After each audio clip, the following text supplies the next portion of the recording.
এখন আছি টুঙ্গি ইজতেমা ময়দানে ফ্লাইওভারের উপরে। তো আজকে আমি একটা জিনিস আপনাদেরকে দেখাবো। আজকে আমাদের বাংলাদেশের তো এটা অবশ্যই গর্ব যে আমি আছি আমাদের গাজীপুর টুঙ্গি ইজতেমা ময়দান। তো আজকে শুক্রবারের নামাজ মানে সালাত আদায় করলাম আজকে আমরা।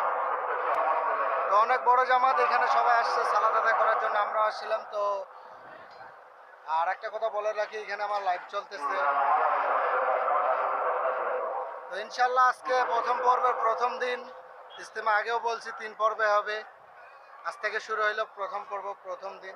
আজকে দিনটা ছিল অফ ডে, শুক্রবারের দিন। হাজার না শত না লক্ষ লক্ষ জনতার ঢল টুঙ্গির মাঠে। যদি একটু দেখাই, ফ্লাইওভারের উপরে, ফ্লাইওভারের নিচে, মানে এত মানুষ আমি চিন্তা করে ভাবতে পারতেছি না, মানে এত মানুষ। আর মাঠের ভিতরে তো আরো লক্ষ লক্ষ জনতা। আজকে আর কি বলবো, যারা এখনো ইজতেমায় এই পর্বে আসতে পারেননি অবশ্যই আসবেন, দ্বিতীয় পর্বে বা তৃতীয় পর্বে। অনেক মানে আসলে নিজেকেও অনেক ভালো লাগে। তো দর্শক, আর কিছু বলবো না, দেখা হবে অন্য কোনো এক ভিডিওতে। আজকে এখানে বিদায় নিচ্ছি। আল্লাহ হাফেজ, আসসালামু আলাইকুম।